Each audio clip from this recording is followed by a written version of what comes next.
Sudah tampak ya Bapak Ibu ya. Sudah, Pak. Nah, sebelum ke lanjut yang sudah kemarin kan ada satu perbaiki seperti gimana. Jadi di latar belakang itu dituliskan itu berdasarkan temuan baik yang diamati secara langsung oleh penulis maupun itu bisa diperoleh dari informasi guru, dapat wawancara, dapat observasi ya. Nah, didukung dengan data statistik yang relevan yang perlu disediakan untuk mendukung argumen pentingnya penelitian.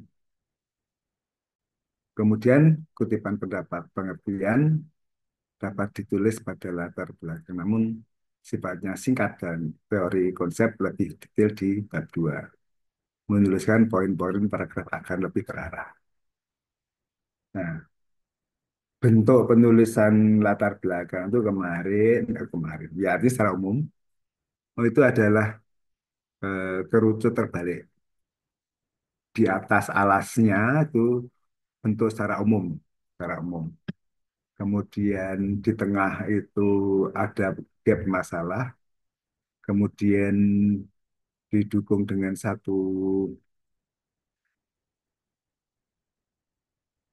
data atau riset sebelumnya, kemudian fokus ke masalah penelitian. Itu pada latar belakang. Salah satu contoh, ini hanya contoh saja. Misalnya ini pada kemarin penelitian tindakan kelas yang dipakai. Si baik Pak Rodi maupun Bu Siska yang lain hampir sama sebenarnya. Yang pertama secara umum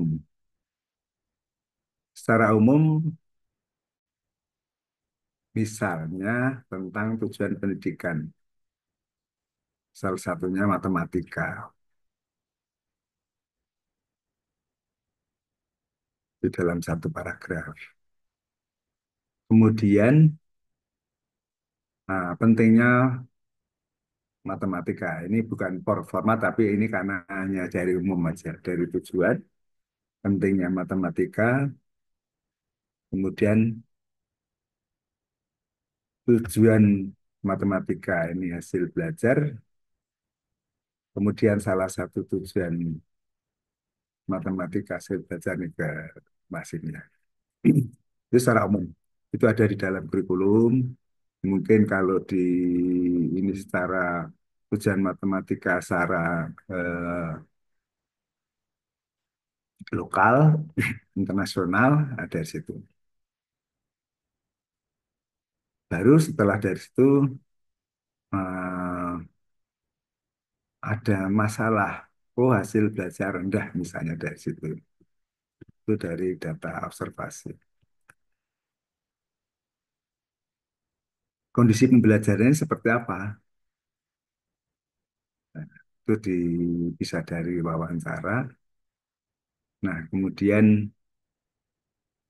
memberikan salah satu solusi, mungkin berupa model pembelajaran. Nah, pengertiannya model pembelajaran apa? Nah, model pembelajaran itu katakanlah RME. Secara teori dapat meningkatkan, dan kasih teori sedikit. Kemudian secara empiris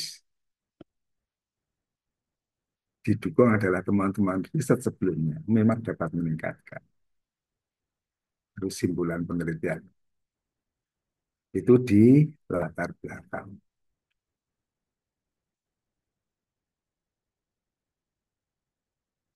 Kemudian untuk identifikasi masalah itu banyak hal dari dilihat prestasi belajar siswa.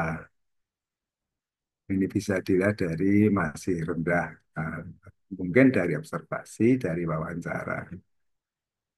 Motivasi belajar misalnya rendah, dilihat dari hasil ujian, observasi, wawancara. Mungkin yang lain adalah persoalan materi geometri, itu juga rendah. Terbiasa pengajaran berpusat pada guru. Bahan ajar yang digunakan masih minim. Sebagian guru menggunakan perangkat yang sesuai kurikulum. Kemampuan pemecahan masalah masih rendah itu identifikasi.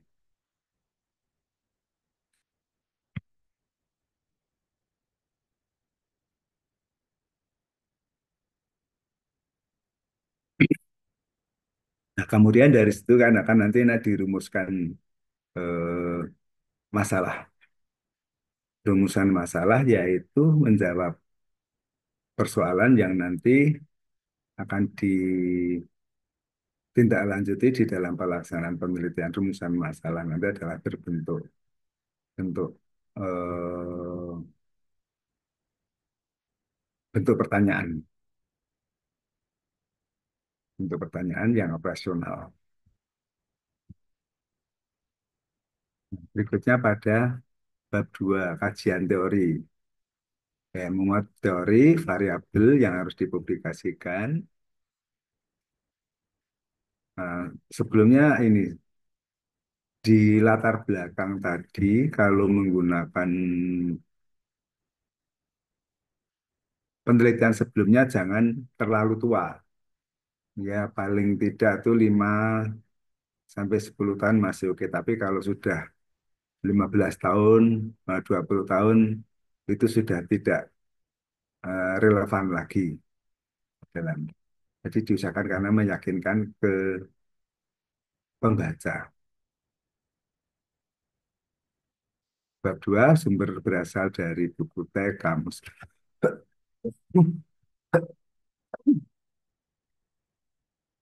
Bersumber itu teori mendukung penelitian. Dalam kajian teori tidak hanya kumpulan teori dari ahli, namun dilengkapi dengan sintesis dari peneliti. Jadi dari beberapa pendapat kemudian disintesis. Jadi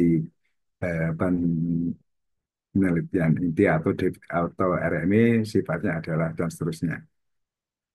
Peneliti juga menyimpulkan pendapat beberapa ahli merumuskan operasionalnya kutipan sesuai dengan aturan apa style edisi 7. Jadi dalam menuliskan landasan teori terdapat nama penemu teori, tahun, tempat pertama kali. Kalau dalam landasan teori boleh eh, yang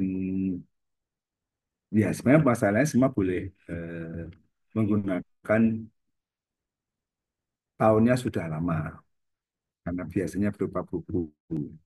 Tapi akan lebih kuat didukung dengan tahun yang baru. Misalnya buku terbitan yang baru.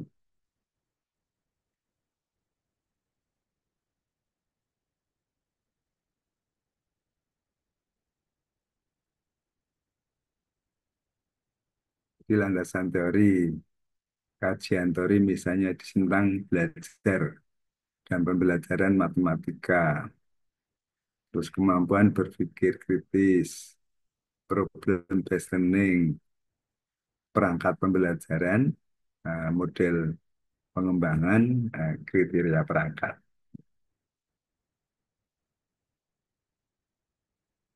Kemudian definisi operasional berbeda dengan konseptual.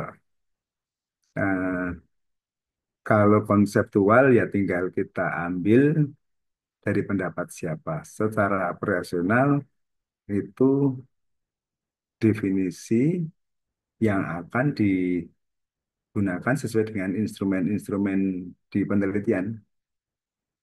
Misalnya di sini kemampuan berpikir kritis adalah kemampuan dalam menghasilkan banyak alternatif prosedur penyelesaian solusi dalam memecahkan masalah. Kemampuan berpikir kritis dapat diukur melalui aspek ya keluasan, keterincian, kebaruan, dan kelancaran. Mungkin tidak semua harus diambil, tergantung dari topik ini penelitian ini ya. Membatasi ya. Mengapa membatasi? Diberikan alasan. Oh, mungkin menghemat waktu atau biaya misalnya seperti itu. Kemudian definisi operasional tentang PBL. Nah, PBL yang dirancang itu masalah nyata terstruktur sebagai sarana bagi siswa untuk mengembangkan keterampilan berpikir dalam tahap penyajian masalah, perencanaan, penyelidikan, penyajian hasil, dan menganalisis evaluasi.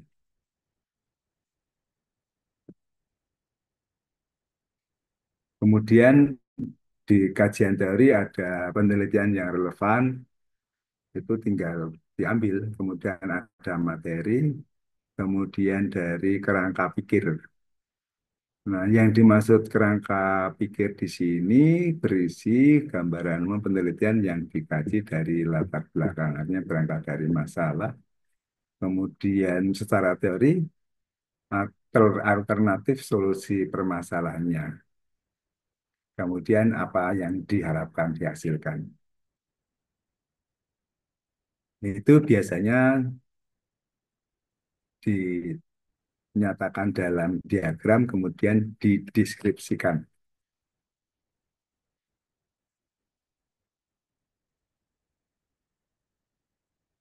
Jadi ini lebih lanjut aja bahwa kerangka pikir adalah sebuah model atau gambaran berupa konsep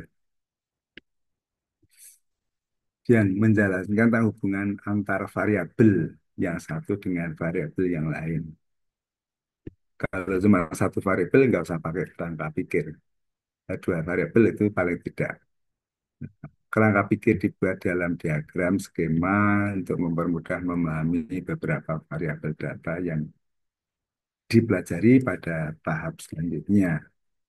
Kerangka pikir dapat dikatakan sebagai rumusan masalah yang sudah dibuat berdasarkan proses deduktif dalam rangka menghasilkan konsep dan juga proposisi yang digunakan untuk memudahkan seorang peneliti merumuskan hipotesis penelitiannya.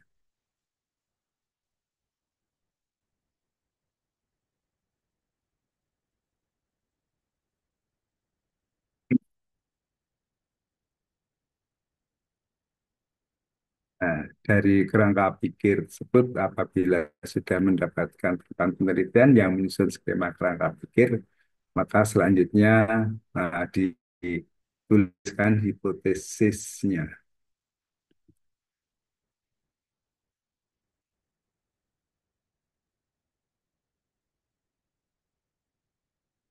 Nah, ini untuk di metode. Misalnya untuk eksperimen kemarin ada pre-eksperimental, ada true eksperimental, ada faktorial eksperimental, nah, kuasi eksperimental. Yang sering dipakai, kita ambil aja misalnya kuasi eksperimental, time series design. Karena kita tidak bisa menggunakan misalnya dengan apa menggunakan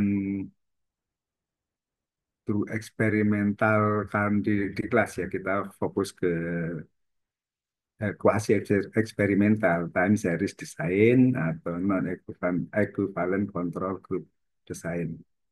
Nah,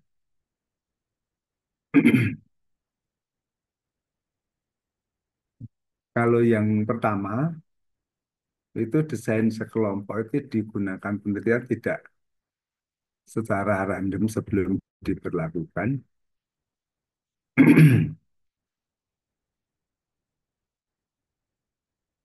Tapi di sini untuk mengetahui kestabilan, kejelasan keadaan kelompok sebelum perlakuan, hasil pretest dilakukan selama empat kali misalnya. Itu tidak ada aturan harus 4 kali. Nilainya berbeda-beda.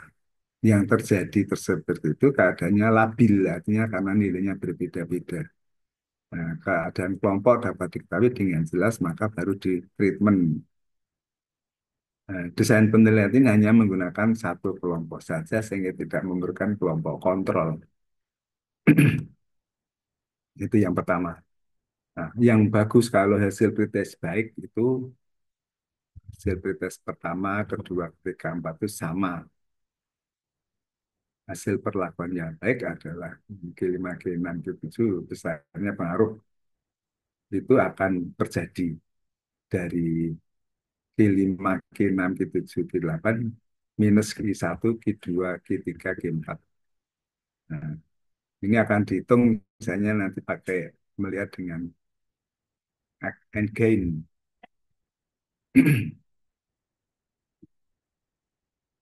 Desain kedua adalah menggunakan uh, non-equivalent control group design. Pretest post-test, control group design itu hampir sama dengan model itu yaitu uh, di sini O1 adalah pretest, ini post-test, ini pretest, ini post-test. Ini perlakuan yang dilakukan dengan eksperimen yang satu kontrol.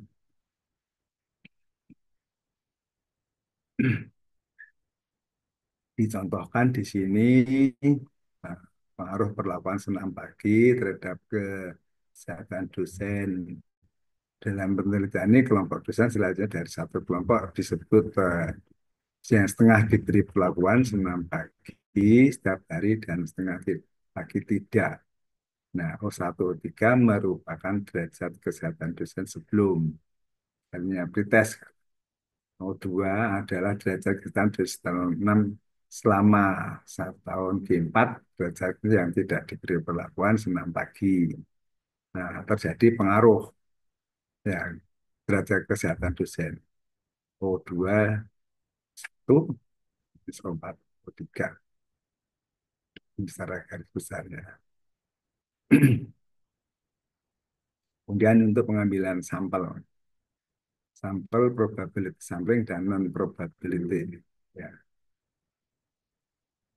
ada sampel secara random, proporsi, disproporsional, area cluster sampling. Nah, ini sekedar pengantar untuk kelanjutan dari proposal yang dibuat.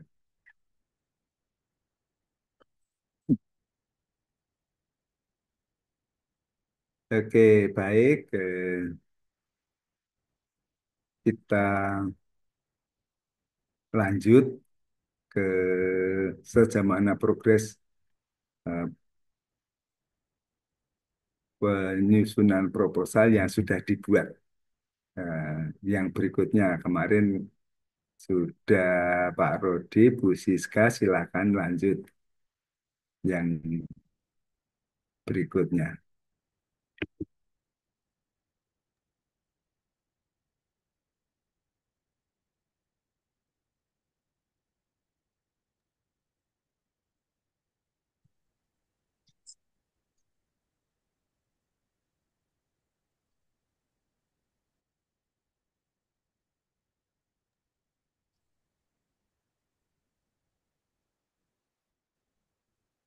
Oke, silakan sambil nanti kita ini ya kita diskusikan bersama apa yang perlu tambah, apa yang ini kurang.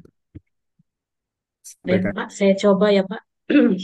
Iya, silakan Bu Lina ya. Iya, Pak.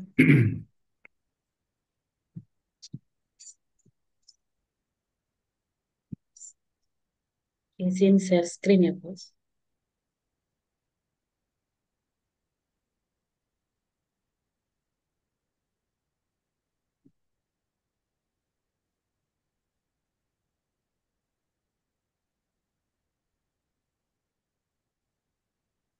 Baik, terima kasih, Pak. Ini draft proposal penelitian. Saya mengambil judul Pengaruh Pembelajaran Berdiferensiasi terhadap Motivasi Belajar dan Hasil Belajar Matematika Siswa Materi Bilangan Bulat kelas 7 SMP Negeri 27 Satu Atap Kaur.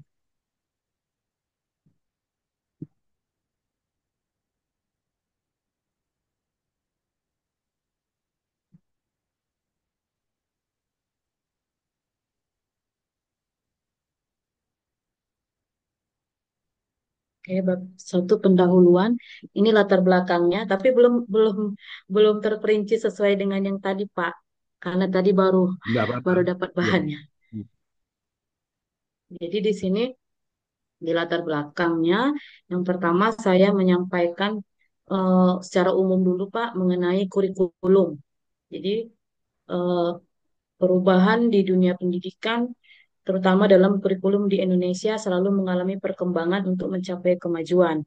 Salah satu perubahan terkini adalah kurikulum Merdeka, yang memberikan keleluasaan pada pengajar untuk menyajikan pembelajaran intrakurikuler dengan pilihan konten yang beragam. Kemudian, pemerintah telah merilis kurikulum ini terbagi menjadi beberapa fase, dari fase fondasi, eh, fase A, fase B, sampai ke fase yang F. Sini. Kemudian, pembelajaran berdiferensiasi ini mempunyai kesinambungan yang erat dengan kurikulum Merdeka Belajar yang saat ini sedang digencarkan pada setiap institusi pendidikan. Jadi kurikulum Merdeka Belajar yang dikeluarkan oleh Kementerian Pendidikan dan Kebudayaan bertujuan untuk menciptakan pendidikan yang lebih menyenangkan, baik bagi siswa maupun guru. Kurikulum ini memberikan kemerdekaan pada siswa untuk mengembangkan potensinya sesuai minat yang dimiliki. Kurikulum Merdeka Belajar menekankan pada pemberian peluang lebih aktif pada peserta didik, seperti filosofi Ki Hajar Dewantara tentang sistem AMOM, yang mana guru ditekankan supaya menuntun siswa berkembang sesuai dengan kodratnya. Beberapa prinsip pembelajaran yang menjadi dasar dalam implementasi pembelajaran berdiferensiasi yaitu perbedaan siswa, bahan pelajaran yang esensial, penilaian yang kontinu, modifikasi elemen kurikulum, kajian secara individu dan kelompok, kemudian ada sampai ke pemberdayaan sumber proses yang maksimal. Ini saya ambil dari Purwo Widodo, Agus dan kawan-kawan tahun 2023. Kemudian, menurut pasal 8 Undang-Undang Nomor 14 Tahun 2005, guru harus memiliki 4 kompetensi dasar, yaitu kompetensi pedagogik, sosial, profesional, dan kepribadian. Kesuksesan siswa dalam mencapai hasil belajar seringkali dihubungkan dengan motivasi mereka dalam proses pembelajaran. Murid yang sangat termotivasi untuk belajar cenderung bersemangat untuk menyelesaikan tugas dan berusaha sebaik mungkin untuk menyelesaikannya agar mereka mendapat hasil yang baik. Selain motivasi yang tinggi, yang tidak kalah penting yakni peran guru dalam menyajikan pembelajaran yang sesuai dengan kebutuhan muridnya, membuat mereka merasa dihargai dan mendapat keadilan dalam bentuk nyata melalui pembelajaran yang menyenangkan. SMP Negeri 271 Atap Kaur terletak di Desa Muara II, Kecamatan Nasal, Kabupaten Kaur. Desa yang menaunginya hanya ada satu desa dan satu sekolah dasar. Siswa SMP Negeri 271 Atap Kaur berjumlah 20 orang untuk tahun pelajaran 2024-2025. Kemudian rata-rata pekerjaan orang tua mereka adalah buruh perkebunan sawit dan sebagian lagi petani. Sehingga kondisi ekonomi rata-rata menengah ke bawah. Orang tua yang sibuk bekerja menyerahkan sepenuhnya pendidikan anak-anak mereka ke sekolah, sehingga pembelajaran mereka hanya terbatas di sekolah. Di sisi lain, karena letak sekolah yang jauh dari kota kabupaten, serta berada di dekat perbukitan dan sungai, di SMP Negeri 21 Atap Kaur tidak memiliki layanan jaringan internet. Hal ini berdampak pada pembelajaran yang dilaksanakan di sekolah. Pembelajaran cenderung masih menggunakan metode pembelajaran konvensional dan sebagian besar berpusat pada guru. Hal ini dikarenakan masih kurangnya sarana dan prasarana yang dimiliki sekolah dan tidak ada jaringan internet. Sementara sesuai dengan perkembangan zaman, diperlukan metode yang dapat meningkatkan motivasi belajar dan hasil belajar. Salah satu metode pembelajaran yang dapat diterapkan adalah dengan pembelajaran berdiferensiasi. Menurut Purnawanto 2023, pembelajaran berdiferensiasi adalah teknik instruksional atau pembelajaran di mana guru menggunakan berbagai metode pengajaran untuk memenuhi kebutuhan individual setiap siswa sesuai dengan kebutuhan mereka. Kebutuhan tersebut dapat berupa pengetahuan yang ada, gaya belajar, minat, dan pemahaman terhadap mata pelajaran.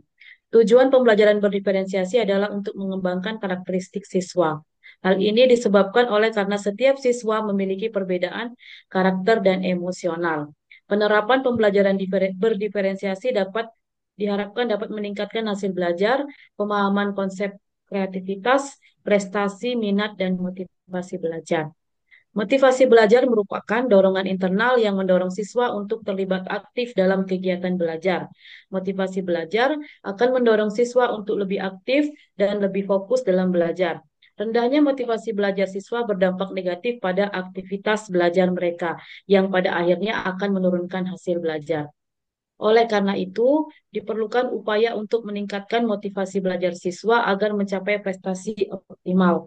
Dalam hal ini, upaya yang dilakukan melalui penerapan pembelajaran berdiferensiasi.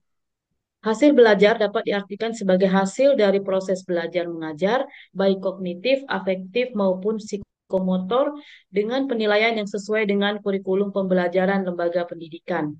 Matematika seringkali dipandang siswa sebagai subjek yang menantang dan bahkan menakutkan. Persepsi negatif ini dapat menghambat motivasi belajar siswa dan berdampak pada hasil belajar siswa. Hasil belajar siswa yang tidak merata disebabkan cara belajar yang berbeda dalam memahami pembelajaran. Setiap siswa memiliki karakteristik dan keunikannya masing-masing, sehingga memang dibutuhkan suatu metode pembelajaran yang sesuai, yaitu menggunakan pembelajaran berdiferensiasi. Penerapan pembelajaran berdiferensiasi diharapkan dapat meningkatkan motivasi belajar dan hasil belajar matematika siswa. Berdasarkan pemaparan di atas, maka peneliti akan melakukan penelitian yang berjudul pengaruh pembelajaran berdiferensiasi terhadap motivasi belajar dan hasil belajar matematika siswa, materi bilangan bulat kelas 7 SMP Negeri 27 1 Atap Kaur.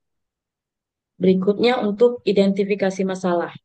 Jadi dari latar belakang yang dikemukakan, maka dapat diidentifikasikan permasalahan sebagai berikut.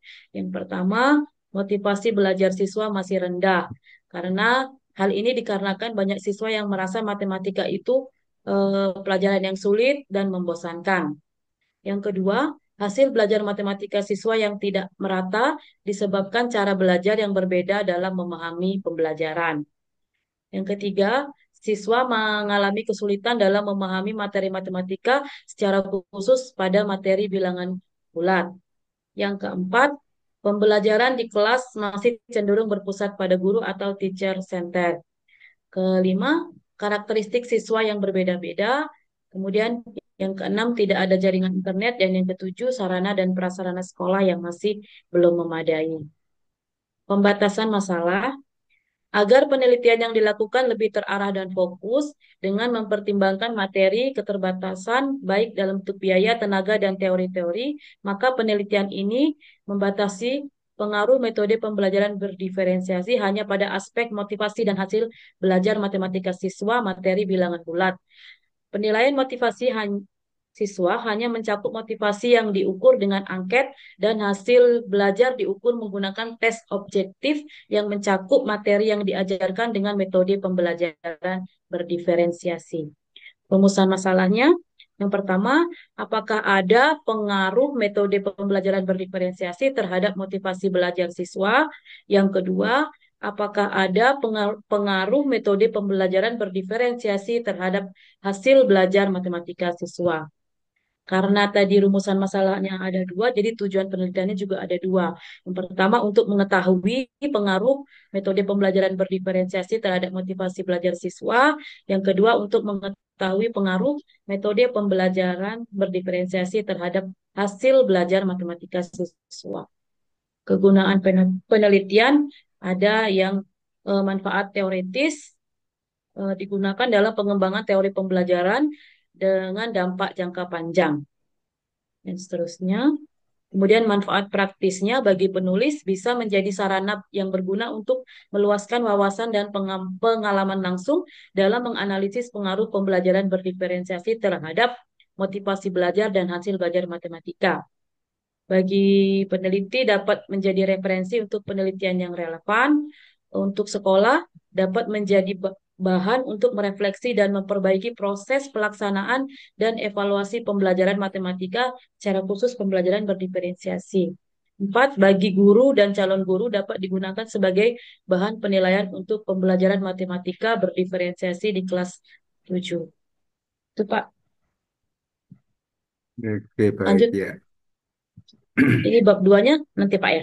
Bab satu dulu. Ya, bab satu dulu, guys. Oke Pak. Nah, Baik. Refleksi. em, coba dari Dari judul ya Pak. ya,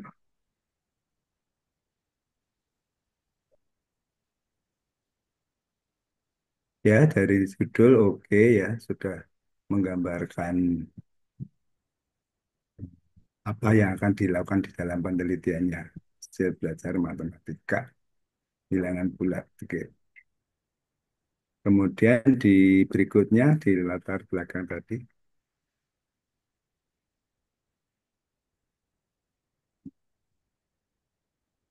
di sini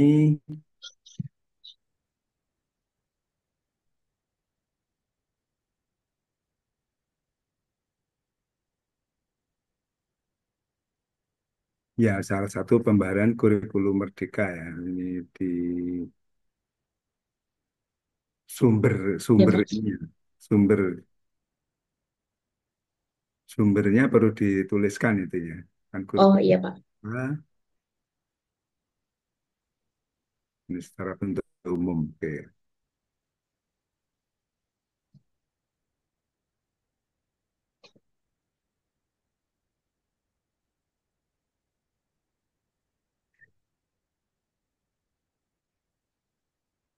Itu kan sampai ke bawah kan nggak ada sumber tuh satu paragraf itu. Iya, belum ada sumbernya Pak. Lupa Pak. Ya, ya. Ya kemarin sudah mau masukin tapi lupa.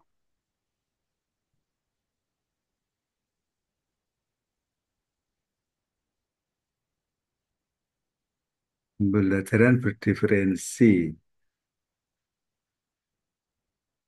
Prinsip pembelajaran berdiferensi. Hmm. Pembelajaran berdiferensi itu seperti apa? Sudah ada di tiba-tiba prinsip belajar Oh, ini tadi berdiferensi. harusnya di bawahnya ya Pak, di bawah pengertian diferensiasi tadi ya Pak. Ada di Ya, sini tadi pengertiannya Pak. ada di Ada,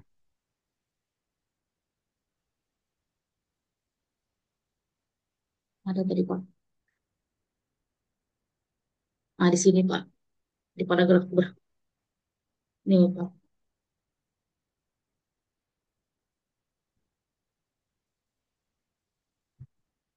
oh ya.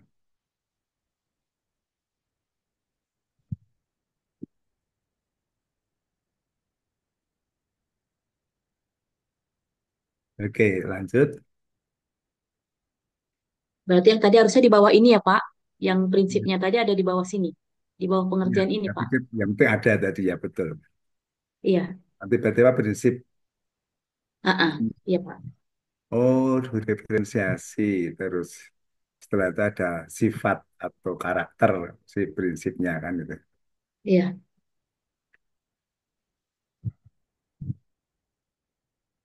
Terus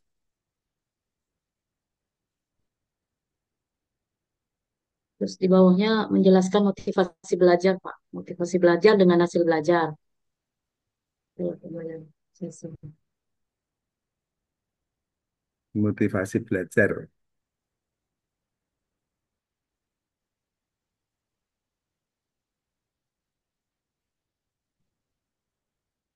Motivasi belajar itu secara umumnya motivasi belajar di sekolah seperti apa itu?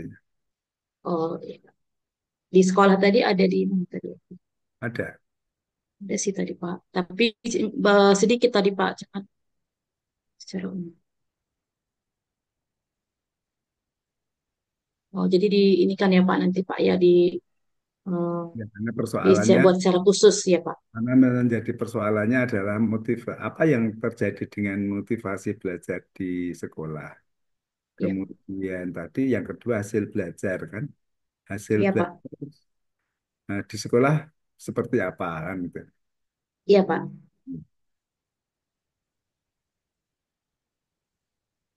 Hasil belajar kemudian berikutnya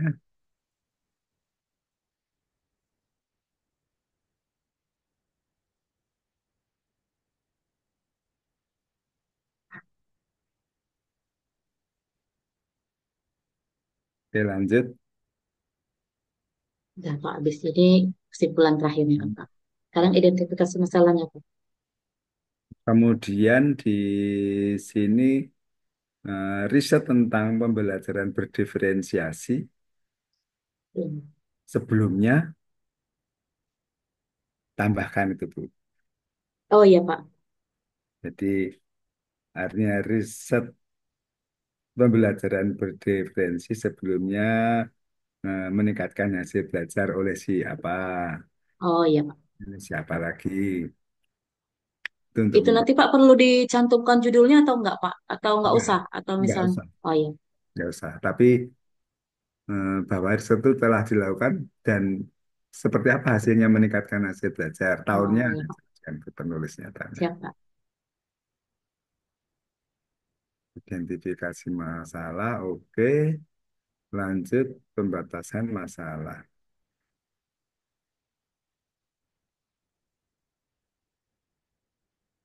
Pembatasan masalah.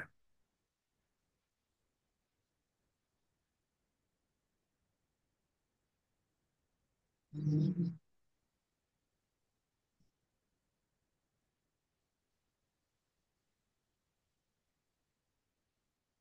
Pembatasan masalah ini tujuannya adalah membatasi supaya masalahnya tidak melebar. Apa yang dibatasi di sini diterapkan pada materi apa? Materi tadi bilangan, Bulat Pak ini. materi bilangan bulat kelas ini. Kemudian motivasi dan hasil belajar.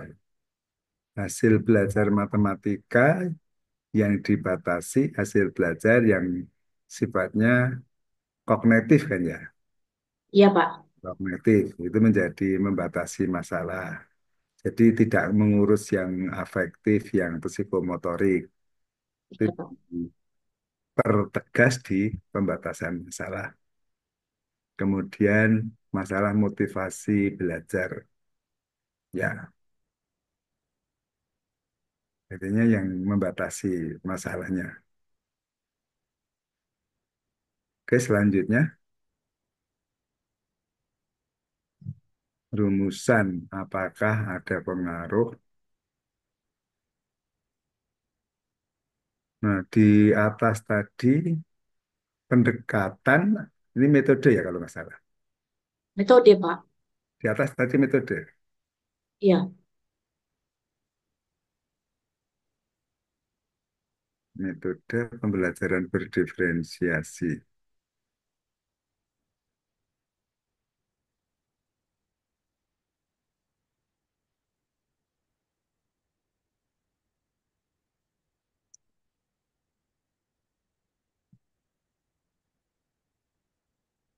Ya, paling di situ dilengkapi, maksudnya sudah kenal metode pembelajaran berdiferensi terhadap motivasi belajar siswa hmm, yang diteliti tadi pada materi siswa Hmm. kelas berapa kan itu. Ini ya Pak. Bilangan bulat kelas 7. Pakai Ya, sekolah juga ya Pak? ya,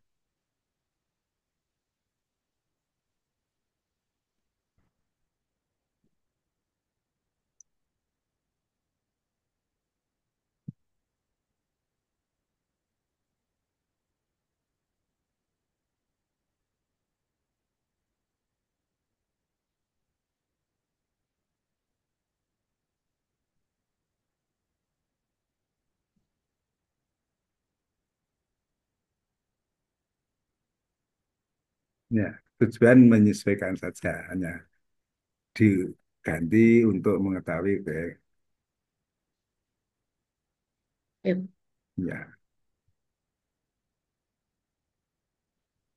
Oke, langsung ke ini aja boleh ke kajian teori supaya nanti tidak terputus gitu.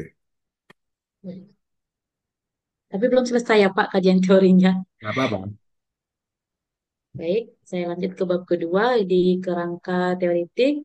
Yang pertama deskripsi. Jadi yang pertama yang saya jabarkan di sini pembelajaran berdiferensiasi. Jadi di dalam pembelajaran berdiferensiasi ada beberapa macam yang dibahas. Yang pertama pengertiannya, saya mengambil dari beberapa eh, jurnal ataupun penelitian yang terdahulu di sini.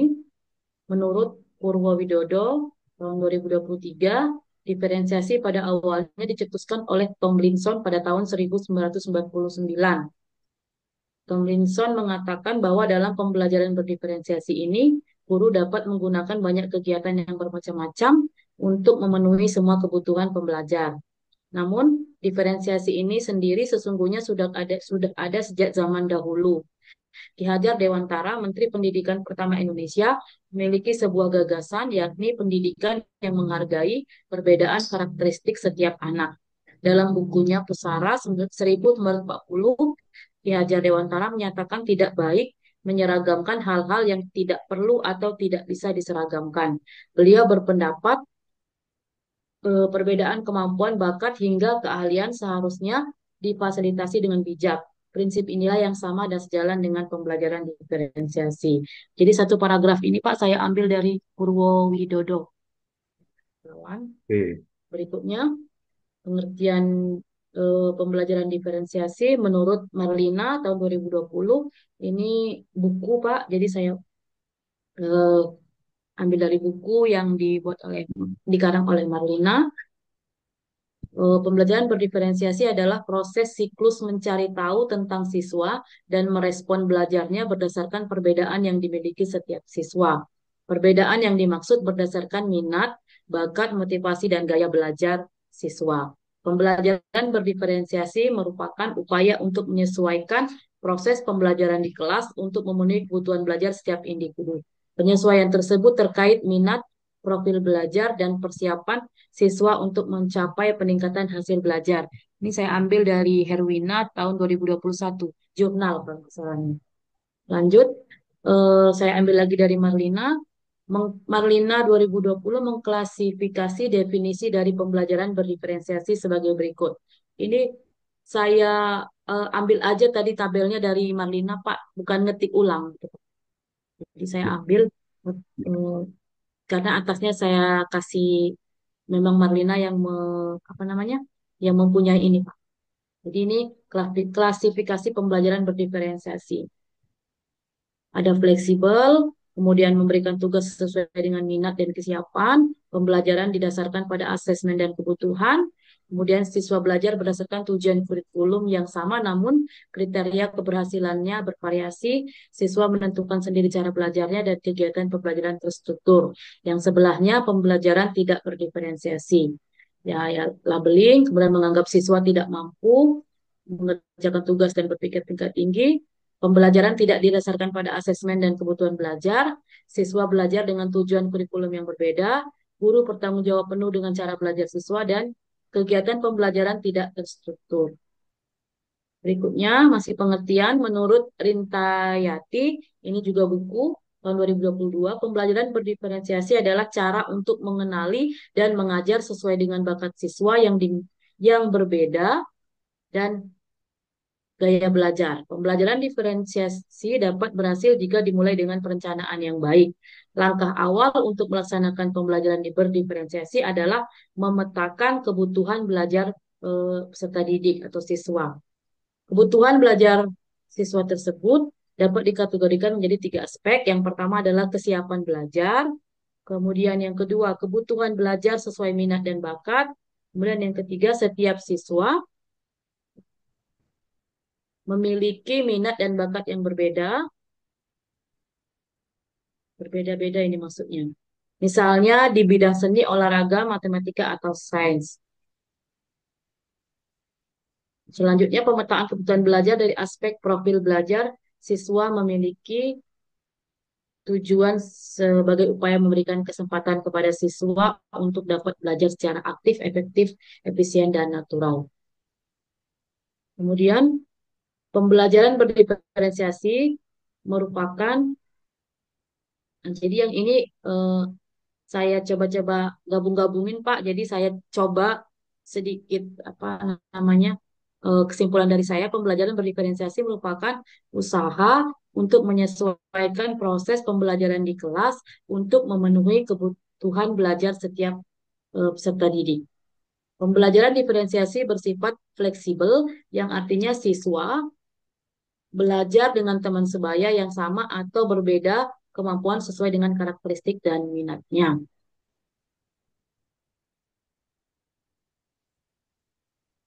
Yang kedua, tujuan pembelajaran berdiferensiasi. Tadi pengertian yang berikutnya yang kedua adalah tujuan. Jadi tujuan pembelajaran berdiferensiasi ini saya ambil juga dari buku yang dibuat oleh Marlina secara umum. Pembelajaran berdiferensiasi bertujuan untuk mengakomodir pembelajaran siswa dengan memperhatikan minat belajar, kesiapan belajar, dan preferensi belajar. Secara khusus, tujuan pembelajaran berdiferensiasi adalah untuk membantu semua siswa dalam belajar. Yang kedua, untuk meningkatkan motivasi dan hasil belajar siswa. Yang ketiga, untuk menjalin hubungan yang harmonis guru dan siswa. Yang keempat, untuk membantu siswa menjadi pelajar yang mandiri. Dan yang kelima, meningkatkan kepuasan guru. Kemudian setelah tujuan yang ketiga adalah elemen. Elemen pembelajaran berdiferensiasi ini saya ambil dari Kristiani dan kawan-kawan. Ada 4 aspek yang ada dalam kendali atau kontrol guru, yaitu konten, proses, produk, dan lingkungan iklim atau iklim belajar. Ini penjelasan mengenai 4 aspek. Yang pertama konten. Konten adalah apa yang akan diajarkan oleh guru di kelas atau apa yang akan dipelajari oleh siswa di kelas. Jadi ini ada yang kedua, proses. Proses adalah kegiatan yang dilakukan siswa di kelas, kegiatan pembelajaran di kelas yang bermakna bagi siswa sebagai pengalaman belajarnya di kelas, bukan kegiatan yang tidak berkorelasi dengan apa yang sedang dipelajari. Kegiatan yang dilakukan siswa ini diberikan penilaian berupa penilaian kualitatif, yaitu berupa catatan umpan balik mengenai sikap, pengetahuan, dan keterampilan apa yang masih kurang dan perlu diperbaiki. Yang ketiga, produk. Biasanya produk ini merupakan hasil akhir dari pembelajaran untuk menunjukkan kemampuan pengetahuannya, keterampilan, dan pemahaman siswa setelah menyelesaikan satu unit pelajaran atau bahkan setelah membahas materi pelajaran selama 1 semester. Produknya bersifat sumatif dan perlu diberi nilai.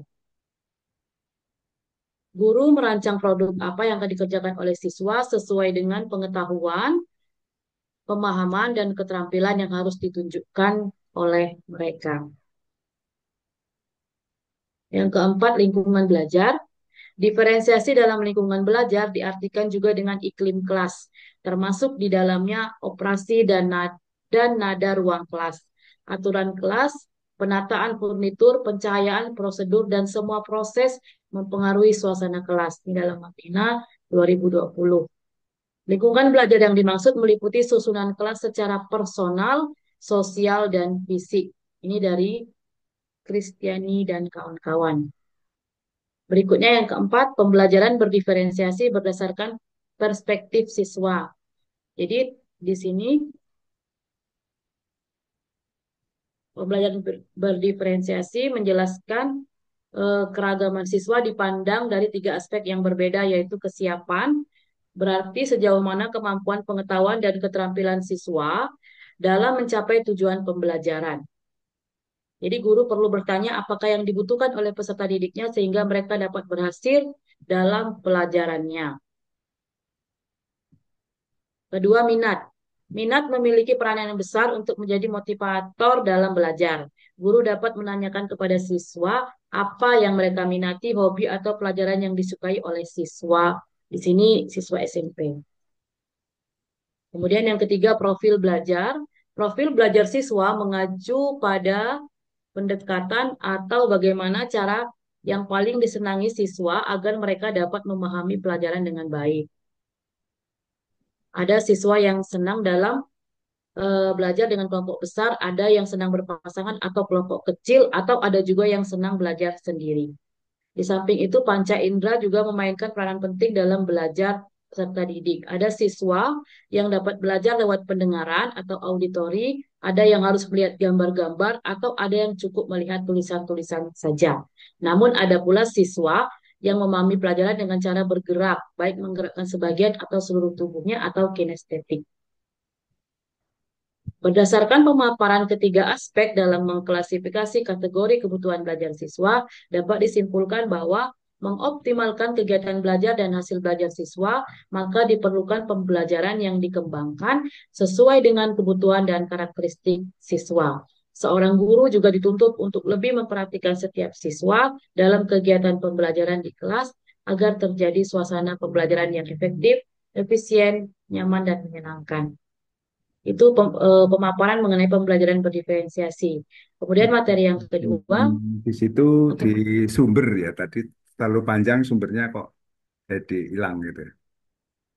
Oh iya Pak. Sebenarnya ini satu inilah sumbernya Pak.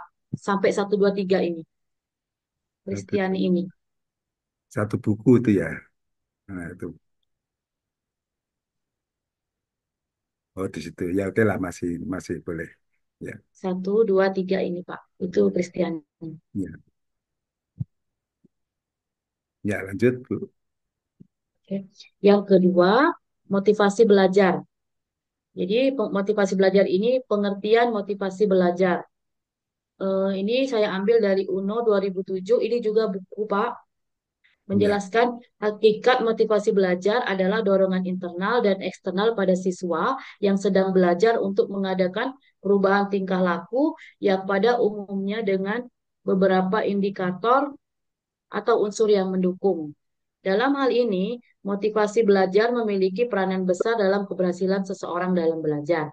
Selanjutnya dijelaskan UNO, indikator motivasi belajar adalah adanya hasrat dan keinginan berhasil, adanya dorongan dan kebutuhan dalam belajar, adanya harapan dan cita-cita masa depan, kemudian adanya apresiasi dalam belajar, ada kegiatan yang menarik dalam belajar, dan adanya lingkungan belajar yang kondusif sehingga memungkinkan siswa dalam belajar dengan baik. Menurut Anandan dan Hayati 2020, motivasi belajar adalah keseluruhan daya penggerak psikis di dalam diri yang menimbulkan kegiatan belajar siswa. Di mana hal itu berkaitan dengan usaha-usaha dalam menyediakan kondisi siswa untuk mau atau ingin melakukan kegiatan belajar. Selain itu, motivasi belajar juga merupakan kebutuhan untuk mengembangkan kemampuan secara maksimal sehingga dapat berbuat lebih baik. Nah, baru batas itu Pak, jenis-jenis motivasinya belum selesai. Karena tadi malah masih nyari-nyari bahan Pak. Oh, baik ya. Oke. Nanti ditambah berikutnya akan kata kunci di situ ada hmm, materinya sendiri. Gitu. Oh iya Pak, Materi. ini Pak, ada Pak. Sudah saya bikin kalau garis besarnya Pak. Oh ya. Ya, jenis, fungsi, Ini faktor, hasil belajar. Nah, pengertian hasil belajar nanti jenis-jenis berarti. kemudian Kemudian yang nanti materi bilangan bulat. Gitu. ya, kemudian kerangka pikir yang bawah belum ya? Belum Pak. Yang kerangka pikir di oh sudah dibuat Iya, ya, putus penelitian. iya, Ya, oke baik Bu Lina sudah mencoba. Lanjutkan. iya Pak. Bah, yang lain ada yang mau menanggapi dari punya Bu Lina sambil bertanya atau memperkuat atau memberikan saran.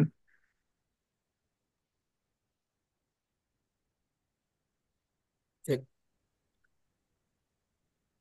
eh, saya coba ini Pak, mau nanya, Ya. mau nanggapi juga sih yang Ibu Lina tadi. Jadi gini, Ibu Lina itu kan menggunakan metode gitu ya, metode diferensiasi. Berarti dia tuh berdiri sendiri kayak gitu ya. Biasanya kan kalau metode diferensiasi itu menyatu dengan model pembelajaran gitu. Apa nggak apa-apa di situ dia berdiri sendiri. Berarti kita bisa bisa juga menggunakan pendekatan gitu kan, yang bukan model gitu. Metode pendekatan berarti bisa juga berarti Pak ya. Misalkan kalau diferensiasi kan setahu saya, misalnya dia menggunakan model pembelajaran, problem based learning dengan pendekatan atau metode diferensiasi gitu. Jadi kalau dia diferensiasi saja, itu gimana nanti proses pembelajarannya gitu? Apa cuma berkelompok saja gitu? Cuma bentuk kelompok saja dengan masing-masing masing-masing ini gitu tingkatan gitu. Begitu ya kira-kira Ibu Lina maksudnya. Jadi gini Pak, iya Ya. betul yang disampaikan oleh Pak Rodi Pak. Kalau pembelajaran berdiferensiasi itu biasanya diikuti dengan model sebenarnya Pak. Tapi saya bingung Pak, kalau dimasukkan model di dalam judul nanti lebih dari berapa? 20 kata ya Pak. Jadi terlalu panjang. Karena saya juga kan melihat referensi dari eh, teman-teman yang apa peneliti yang terdahulu itu tidak ada di judul, tetapi nanti di dalamnya ketika eh, dibahas di dalamnya apa namanya proposalnya nanti ada, misalnya menggunakan Hmm, begitu. PBL atau misalnya itu Pak, Ya, jadi dia itu tuh untuk kan sintak ya pembelajarannya. nggak berdiri sendiri kan berarti maksud saya kan dia Iya, biasanya kita iya model sebenarnya dulu itu Pak. nanti di dalamnya nanti baru misalnya kita pendekatan diferensiasi apa pendekatan apa gitu kan kolaborasi Iya. ada yang lain-lain. Ah, itu gimana berarti bisa itu maksud saya menggunakan pendekatan saja kita nih maksudnya dalam penelitian itu.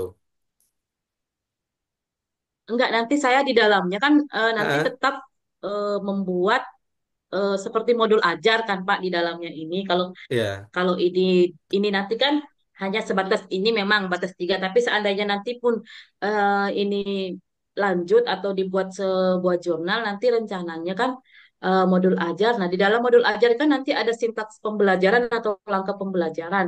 Sementara kalau pembelajaran berdiferensiasi itu hanya seperti Mm-mm.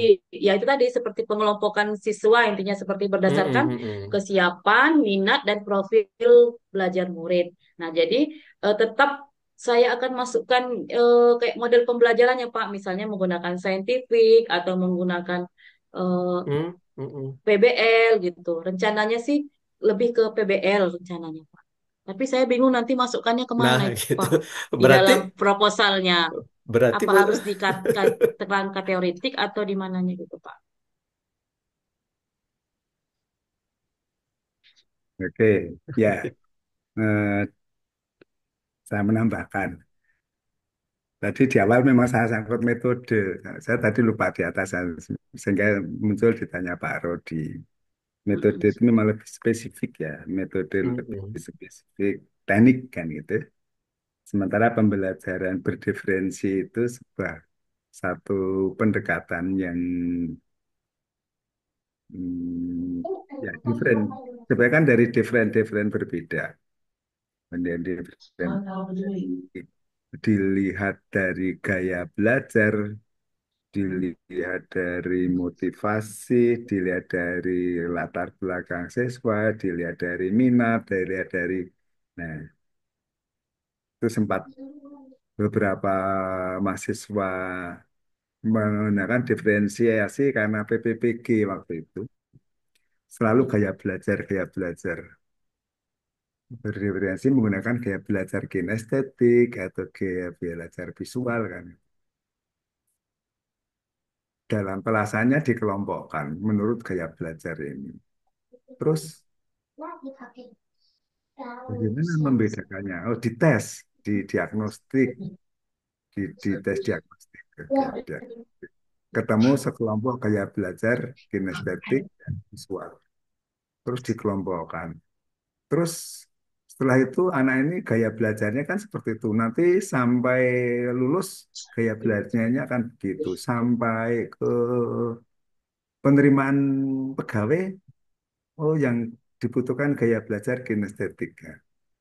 Nah, saya saya tanya aja terus ke situ. Maksudnya ini sejauh mana memahami gaya belajar akhirnya ya saya sampaikan tidak begitu kan gitu. Tidak begitu bahwa bahwa gaya belajar itu hanya salah satu ya. Kemudian dari sisi kontennya nanti ada yang apa dari sisi kontennya ada yang belajar pada level rendah, sedang, tinggi. Jadi di sini pembelajaran diberi referensi ya memang sebenarnya bukan metode pembelajaran. Kalau metode itu kan lebih spesifik. Oh, oh pakai metode induktif, oh pakai metode discovery, metode induktif kan. Kemudian model. Kalau model itu konsekuensinya tahapan-tahapannya tidak boleh dilewati. Tadi saya dikatakan, oh mau menggunakan model saintifik gitu kan. Nah gitu ya, sempat. Kalau model saintifik itu kan ada apa? Ada lima apa ya? Tahapan, Hmm, Pak. pokoknya banyak mengobservasi gitu kan. Iya, Pak. Nah, dan seterusnya. Nah, kalau itu kan juga bukan model karena tidak harus urut, tetapi apa? Kalau model itu kan rigid, algoritmik. Oh, tahap satu harus ini, tahap dua harus ini, tahap tiga harus ini, urut kan gitu kalau model. Nah, kalau pendekatan memang fleksibel. Jadi, pada prinsipnya di sini adalah gunakan kalau pembelajaran pendekatan dengan pendekatan pembelajaran itu, yang penting ini apa konsisten aja kan di situ. Ya, nanti sambil jalan. Ya, karena kan diferensi banyak sekali. Diferensi nggak mungkin guru akan melayani semua kan itu. Dari budaya berbeda, dari katakanlah di Kaur ada anak satu dari Jakarta harus dilayani. Oh dia taunya di sana apa ya berbeda sekali lah dengan di Kaur. Apakah dia khusus melayani ini? Sebenarnya kan memang mau mengoptimalkan individu. Artinya bisa itu dilakukan eh, dengan dalam kelompok, misalnya seperti itu. Nah, berdiferensiasi untuk mengoptimalkan individu dalam belajar. Ya, artinya bagus untuk pertanyaan Pak Rudi tadi dipikirkan bersama kan itu. Ya, ada Ya, silakan. ya, mau nambahkan lagi Ibu Lina. Eh, kan diferensiasi itu kan ada tiga kalau tidak saya. Ada produk, diferensiasi apa lagi gitu kan? Ah, mungkin bisa juga fokus ke salah satunya. Apa Ibu Lina mau ngambil tiga-tiganya gitu? Saya lupa apa lagi diferensi Eh, apa gitu kan? Ada produk, Diferensiasi ada itu proses konten. Oh ya, produk, proses, konten, konten, produk. proses, Nah, makanya ada konten. tiga itu. Jadi apa mau bagi tiga-tiganya? Apa salah satu kan biar lebih fokus gitu. Mungkin karena dia nih iya Pak, hasil, iya. kalau ke Heeh. proses itu. Ke proses gitu ya. Ada, Ya, kan hasil. hasil berarti ke proses. Enggak, Sama karena proses itu motivasinya itu proses kan. Kalau yang hasil bisa ke produk berarti. Apa yang hmm, dihasilkan itu kan membuahkan produk kan. oh enggak kalau oh, apa nama dia itu kan diferensi itu kan masing-masing gitu. Ada yang produk, ada yang konten, ada yang proses. Nah, jadi maksudnya di dalam penelitian ini dia ngambil yang mana dari ketiga itu apa Iya, tiga-tiga? Hah? Apa kan Ibu tiga-tiganya Lina mau nih, dilaksanakan gitu? Apa kan sejalan? kan Ibu Lina nih sesuai judulnya kan hasil belajar, Ya, berarti bisa ke ya, produk. produk. Eh, Oh, ya, yang kuliner bukan bukan pengembangan, hmm, ya, tapi pendekatan diferensiasi. diferensiasi. Ya. Ya, ke sana. Nah, bagaimana pendekatan itu diaplikasikan di dalam pembelajarannya? Nah, tadi kan bisa melalui proses sama seperti produk. Produknya hasil belajar. Mm-mm. Produk yang produk di sini kan prosesnya itu tadi dari latar belakang berbeda, tapi indikator yang akan diukur nanti adalah hasil belajarnya, bukan mengembangkan bukan mengembangkan apa semacam modul Pendekat modul pembelajaran berdiferensiasi. pendiferensiasi. Ya, kalau Gini ya, apa namanya? dengan pendekatan modul berdiferensiasi, oh dibagi, Mm-mm. oh ini modul atau Gini. LKPD untuk yang anak yang kontennya yang kelasnya rendah, kemudian yang sedang, yang tinggi dengan bahan yang sama, memberikan satu proses yang berbeda. Ya, Ya, iya, maksudnya ya di saya situ mau sempat. nanggapi lagi sih. Sebenarnya gini, hasil belajar itu kan hasil akhir. Baik ketiga tadi itu kan arahnya kan memang masih belajar. Tapi dalam ketiga tadi maksud saya konten, proses dengan produk, ketiga itu nanti kan memang hasil belajar. Tetapi dalam pelaksanaan dia itu, apakah nanti menerapkannya produk saja, diferensiasinya proses saja atau diferensiasinya konten saja. Itu kan tiga itu kan berbeda maksudnya dalam pembelajarannya itu. Nah, jadi itu yang mau kita lebih fokuskan. Apakah mau ketiga-tiga atau tiga kali pembelajaran dengan diferensiasi yang berbeda tadi. Itu maksud saya itu maksud lebih fokusnya. Jadi karena kalau kita lihat tadi kan belum fokusnya kemana Ibu Lina ini eh, belum membicarakan diferensiasinya apa gitu kan jadi masih secara umum gitu apa gitu tiga-tiganya mau dalam satu sekali ini apa ada proses konten dengan produknya mau disatukan sekali pembelajaran gitu. Nah, gitu maksudnya. Ada. Ya gitu Ibu Ya, Lina ya.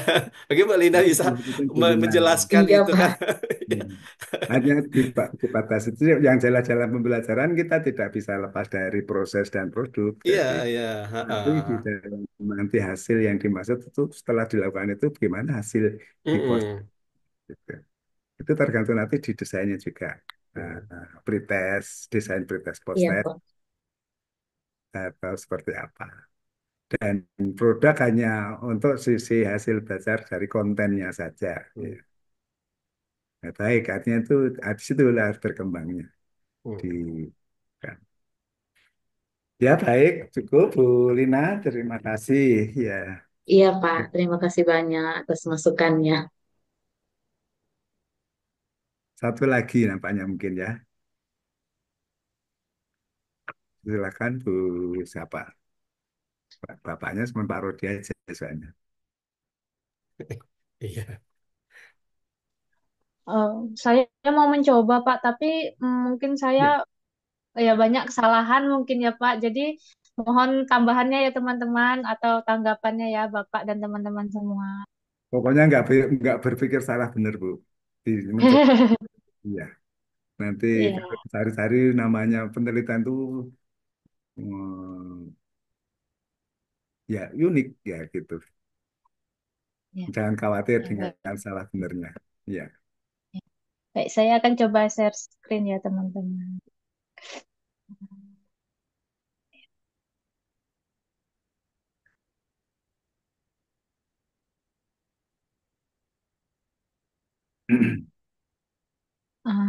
Apakah sudah terlihat teman-teman, Bapak dan teman-teman? Sudah, dibesarin aja Bu. Iya. Oh iya, dibesarkan ya. Ah, nah, berikut judul dari proposal penelitian yang rencananya akan saya buat. Ini adalah model pembelajaran game-based learning untuk meningkatkan minat dan hasil belajar maksudnya ini hasil belajar siswa hasil hasil siswa dalam belajar bangun ruang di kelas 9 SMP Singkarol Bengkulu.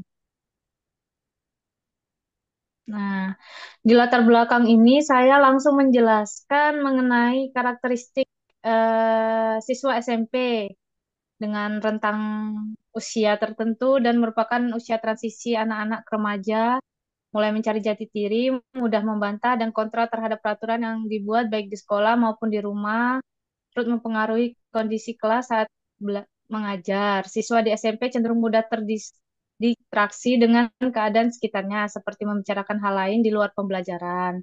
Hal ini saya sumbernya dari Sitomorang pada tahun 2020.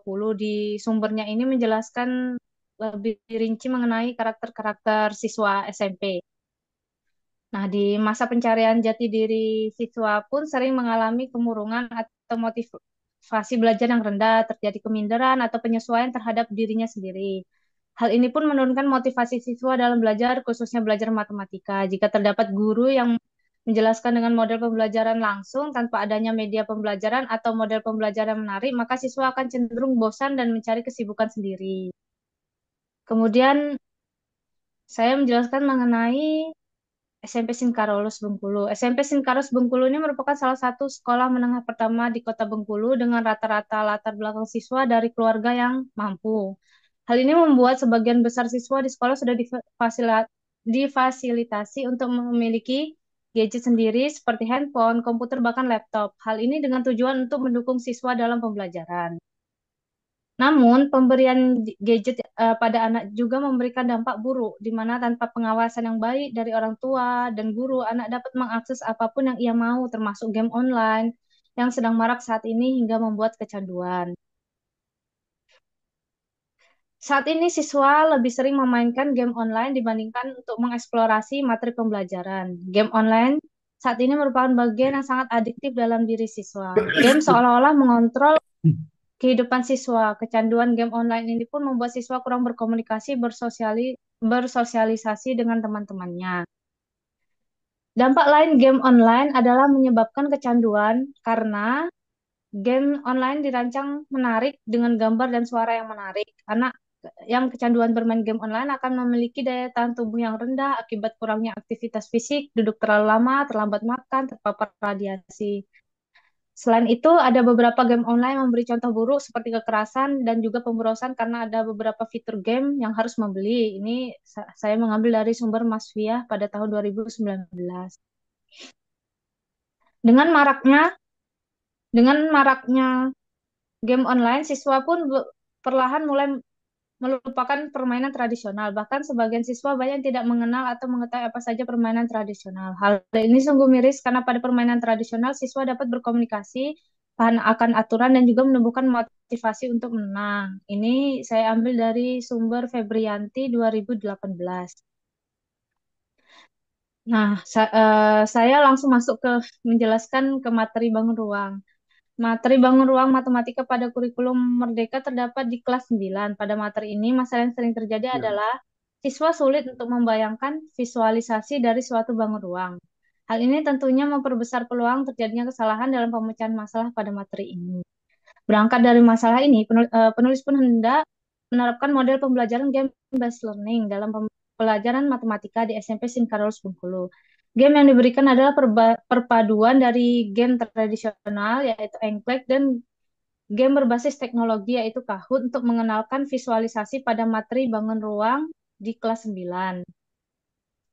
Menurut Febrianti 2018, mengembangkan permainan Sunda permainan Sunda yaitu engklek maksudnya nih Pak, untuk digunakan dalam pembelajaran matematika berdampak baik untuk siswa. Selain itu penerapannya juga praktis dan efektif. Terdapat banyak unsur matematika yang dapat diterapkan dan dikembangkan seperti geometri, kesebangunan, dan kekongruenan. Selain itu juga terdapat unsur matematika seperti peluang, kombinasi, serta logika matematika. Dengan menggunakan model pembelajaran game-based learning, diharapkan akan membangun motivasi dan minat siswa untuk belajar matematika yang seru. Selain itu juga, metode ini mengenalkan siswa dengan permainan tradisional yang sudah mulai dilupakan. Dengan game online Kahoot, diharapkan siswa dapat mengerti dan memanfaatkan teknologi untuk hal yang lebih bermanfaat. Nah, identifikasi masalahnya ini ada motivasi dan maksudnya minat aja sih Pak. Ini saya terlalu banyak. motivasi dan minat belajar siswa yang rendah, pemanfaatan gadget yang salah, kurangnya pengawasan pada anak saat memainkan gadget, orang tua kurang perhatian pada anak, kecanduan game online, permainan tradisional yang mulai dilupakan, dan sulit memvisualisasikan materi bangun ruang. Pembatasan masalahnya ada motivasi dan minat belajar yang kurang, kecanduan game online, permainan tradisional yang mulai dilupakan, dan sulit memvisualisasikan bangun ruang.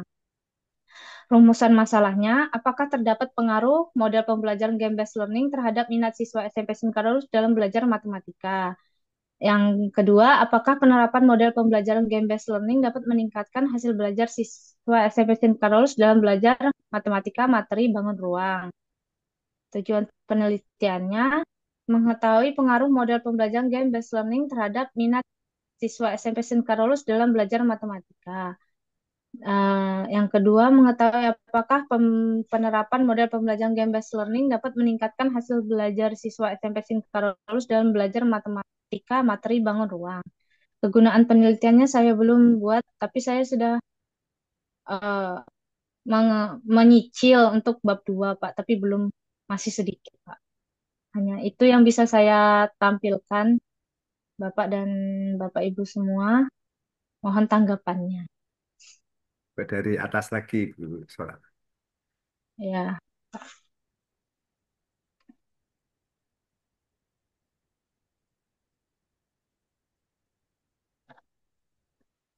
Dari judul ini,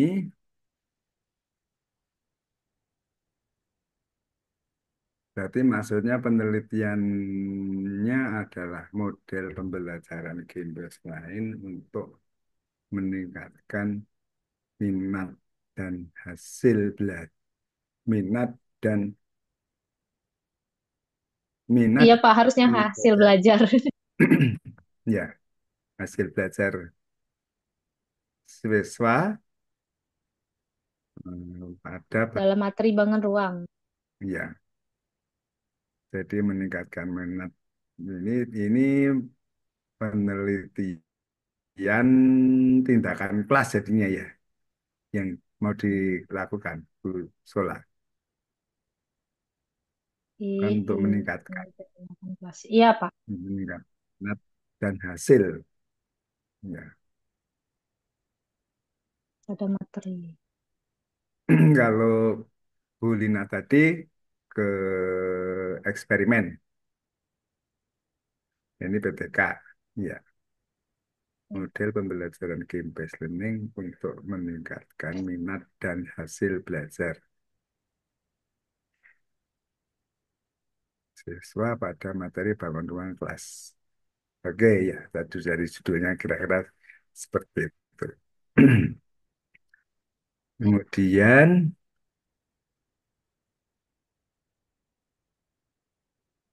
di latar belakang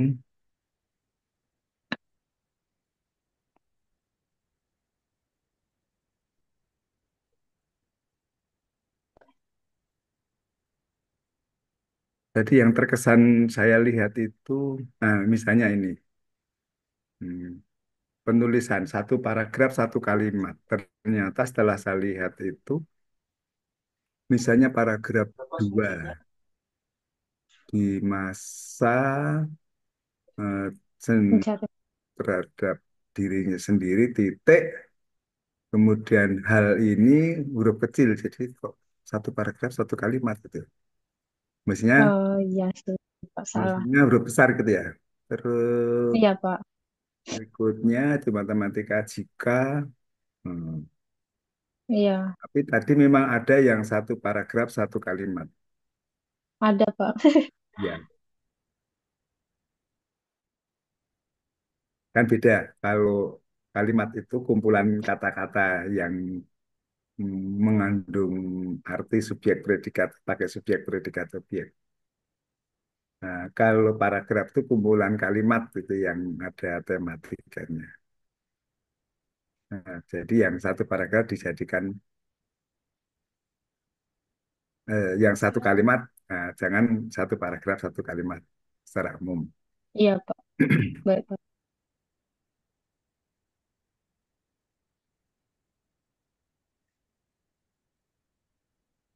Kemudian Santa Carolus rata-rata latar belakang siswa ini untuk fasilitas.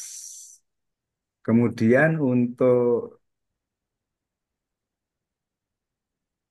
latar belakang dari hasil belajar dan minat siswanya seperti apa? Oh gitu. Nah, Belum sih Pak. belum melihat Harus ya? observasi. Belum Belum ada Pak. ya? Nah ya, Belum ada Pak. Nanti harus diobservasi lebih lanjut. nah ya artinya dari hasil observasi, jangan-jangan dia memang nggak ada masalah dengan minat dan hasil belajar. Jadi itu harus diobservasi, ditambahkan kan gitu. Kalau fasilitas mendukung untuk dilakukan pembelajaran dengan berbasis game.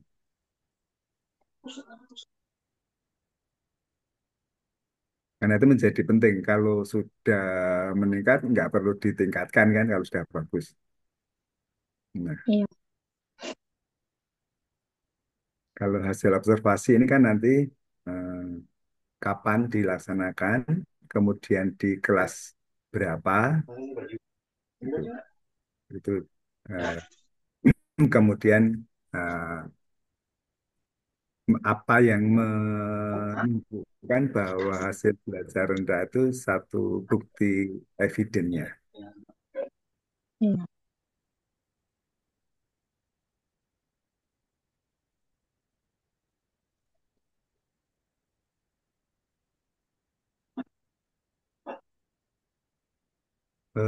Saya belum tergambar di sini pembelajaran apa tadi di atas pembelajaran base game Oh, game based learning.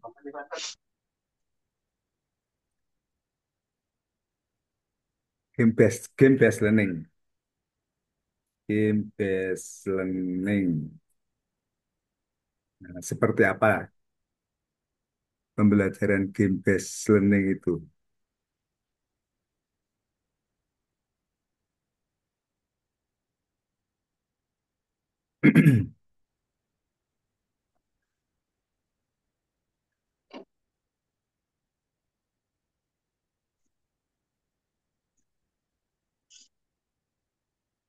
Ke bawah tadi hasil riset banyak saya coba dilihatkan hasil riset.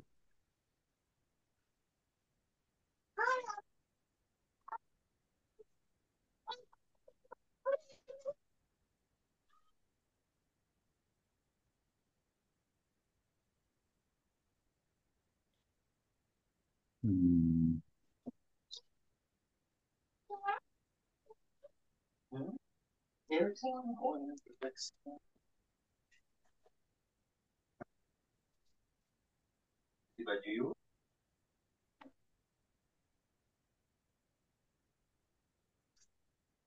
Kalau ini dampak dari game online kok ini ya negatif ya? Eh, iya Pak. Kalau kalau terlalu lama, iya Iya. ada negatifnya. Kalau dampaknya negatif kok diangkat untuk pembelajaran game based Em, online. Nah, kan tidak jadi, mensupport. oh iya Pak. Jadi rencananya tuh saya game based learningnya itu saya permainan tradisional, tapi nanti di kayak pengambilan penilaiannya itu di permainan online, tapi ya pengambilan nilainya tuh menggunakan kayak games online gitu yang bisa digunakan game interaktif yang bisa digunakan dalam pembelajaran. Tapi mungkin ini saya harusnya menambahkan dampak positifnya juga ya Pak ya. Ya, justru mengangkat. Saya belum belum penjelasan yang pembelajaran base base game based learning itu seperti apa. Kemudian itu diangkat karena memang dari riset itu game based learning ini meningkatkan hasil belajar kan gitu. Kalau di sini berdampak negatif itu kan, artinya tidak mensupport. Iya Pak, ini dampak negatif yang game online-nya Pak. Iya, iya. Iya, Mungkin kan dibatasi yang dimaksud nanti online itu seperti apa? iya. Tambahan penjelasan. Iya.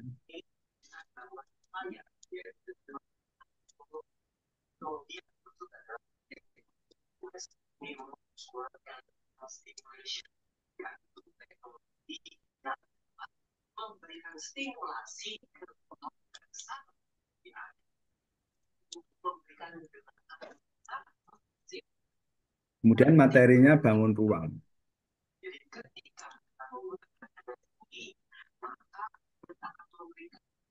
Iya Pak. Materi bangun ruang pakai game online. Hmm, Pakai game tradisional Pak. Game maksud, tradisional engklek Pak. maksud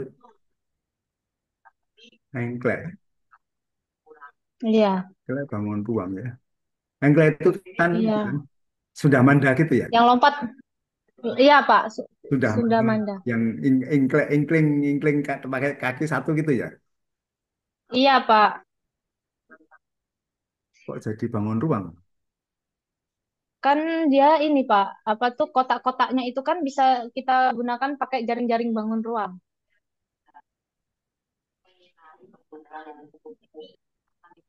Dia kan lompat-lompat di suatu kotak-kotak kan Pak. Kotak-kotaknya itu bisa kita gunakan menggunakan jaring-jaring bangun ruang.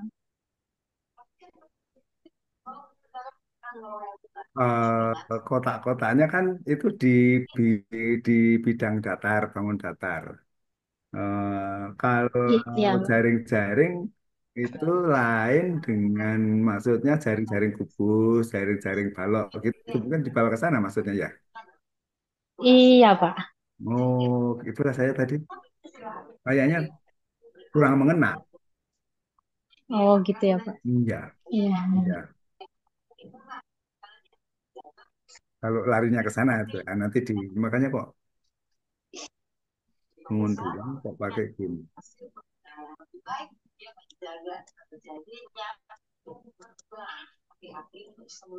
Kalau ke bangun ruang,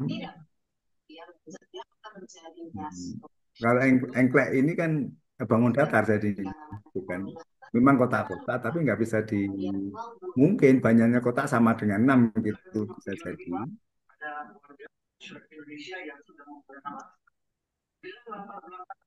Ini untuk SMP. Nah, mungkin perlu dipikirkan yang Hmm. lain, materi yang lain kalau ini Bu. Oh ya gitu Pak. Iya, mungkin ya harusnya. Kalau misalnya ya Pak ya, kalau misalnya ini kan saya menggunakan permainan tradisional kan, engklek itu. Hmm. Nah, sudah itu kan bermain itu siswa mengenal jaring-jaring bangun ruang, misalnya bangun ruang kubus dan bangun ruang balok.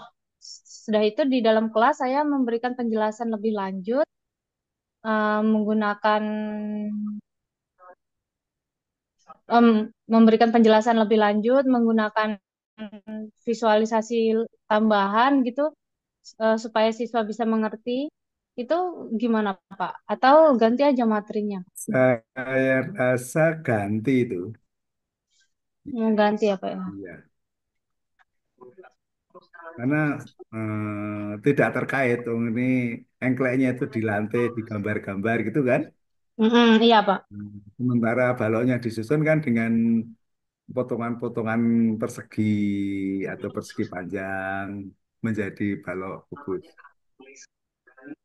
Nah, kalau itu Hmm, digunakan permainan ini, permainan dengan persegi ada namanya domino itu dua, tetromino itu empat, terus hexamino itu empat, pentamino. Nah, itu bisa permainan hmm, dengan pentamino. Misalnya dari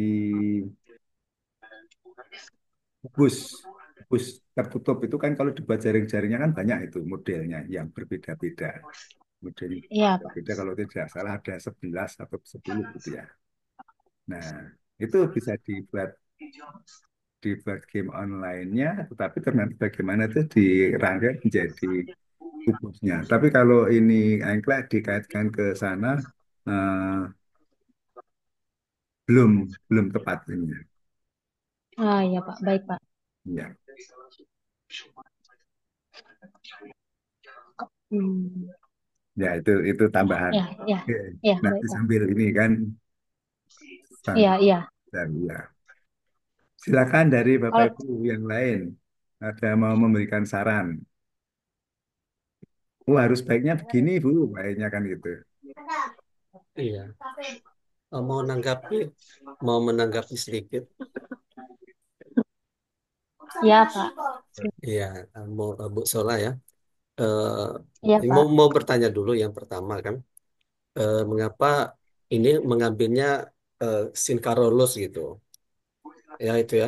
Karena kita tahu kan Sinkarolus kan ya sekolah maju gitu ya. Ya udah bagus lah. Terus yang kedua tadi kan judul dari judulnya tadi kan meningkatkan minat minat ya minat dan hasil. Iya Iya Pak. tadi ya. Ya dari itu Iya. nampaknya kan ini kan misalnya penelitian mau di ini kan di sekolah maju. Kayaknya rasanya kurang dipercaya gitu kalau udah dengan tadi lihat kan fasilitasnya udah lengkap segala macam. Minat dan hasilnya itu Ah, ya. rendah itu kayaknya agak sulit dipercaya. Mengapa nggak sekolah-sekolah yang lain yang standarnya di bawah gitu kan? Jadi kan nanti kan kalau kita penelitian dan hasilnya kan lebih terlihat gitu peningkatannya daripada kalau sekolah udah maju nanti hasil penelitian peningkatannya nggak terlalu signifikan kenaikannya gitu kan. Oh, iya. Jadi itu maksudnya kalau lihat dari ini Bu Solah ini kan. Apalagi tadi kan memasukkan apa namanya itu tradisional. Kayaknya dengan anak-anak yang sudah modern terus balik lagi ke tradisional kayaknya entah enggan mungkin kan. Kenapa enggak ke sekolah-sekolah yang itu tadi yang standarnya di bawah lah gitu kan pasti anak-anak lebih effortnya kan lebih ini gitu kan oh dengan permainan tapi kalau anak-anak mereka udah ada HP gadget segala macam balik lagi ke tradisional kayaknya mereka eh, jadi kayaknya makin menurun minatnya nanti bukan malah naik gitu. Em, Hmm, Kalau menurut saya sih untuk sekolah-sekolah yang udah maju, mengapa nggak lebih ke desain gitu kan, pengembangan desain pembelajaran gitu kan, kayaknya lebih ini kan, karena mereka anak-anak fasilitasnya udah lengkap gitu. Nah itu saja sih ini dari saya oke. gitu. Baik, terima kasih banyak Pak Rodi atas Ya, sama-sama. sarannya, tanggapannya. Oke, sama-sama. Nah, jadi saya memberikan alasan ya untuk mengapa saya memilih SMP Sintarus Bengkulu. Karena mungkin memang ini dekat ya maksudnya sama saya. Jadi saya mengerti lingkungannya, saya mengerti guru-guru dan saya sering melihat siswa-siswanya dan eh, keluarga saya juga banyak yang di sana bersekolah. Jadi Oh saya ya, mengerti kayaknya lingkungan belajarnya. Bu Sola Tapi alumni untuk di sana ya, alumni juga mungkin. iya, iya, Oh iya, iya, iya, Pak. oh, pantas. Nah, setelah itu untuk min tadi selanjutnya tuh game based learning. Untuk minat dan hasil belajar sebenarnya permasalahannya itu di adik saya kan juga sedang bersekolah di sana. Dia tuh pernah mengeluh mengenai yang materi bangun ruang itu kenapa sulit sekali katanya kayak gitu.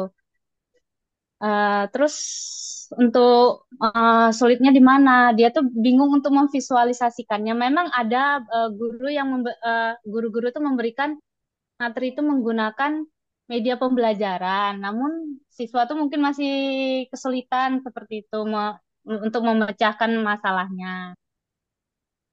Nah, jadi kemudian kan saya melihat mereka itu untuk game tradisional itu kan mereka kurang mengenal, apalagi anak-anaknya itu kan kurang bermain, kurang ini sosialisasi. Mereka pulang langsung les, langsung tidak kurang bersosialisasi. Mungkin dengan adanya game tradisional ini, mungkin menurut saya mungkin lebih lebih mereka lebih tertarik. Tapi mungkin nanti saya pikirkan lagi, Pak, ininya apa tuh keterkaitannya, keefektifannya untuk diterapkan.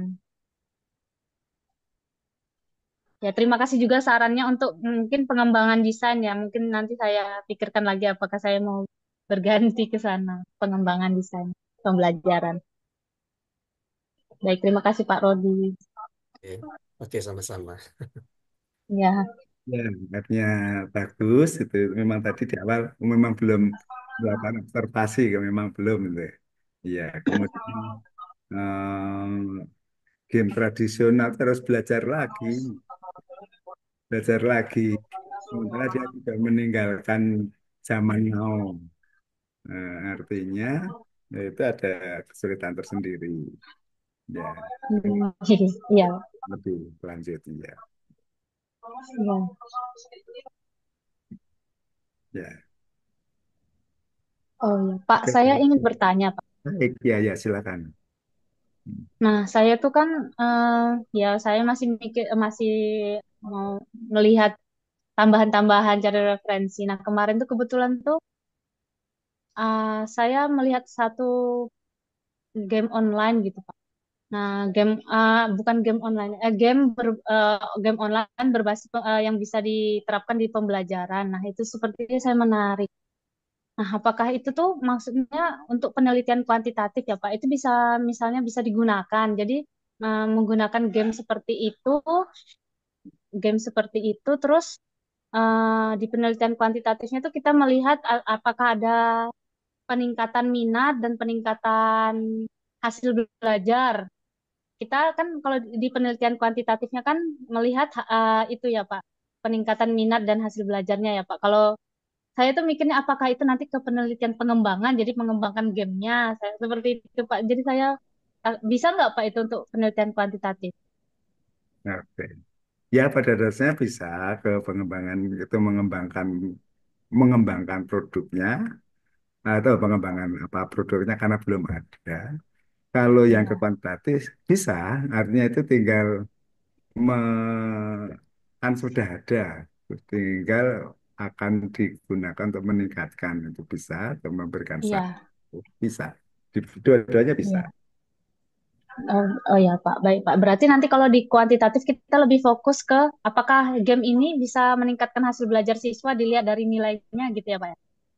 Bisa, jadi semacam ini itu PTK gitu kan, nanti Iya, iya, itu masih masuk di kuantitatif juga ya. Berarti masih bisa ya Pak ya. bisa. Baik, Pak. Cuman latar belakang kalau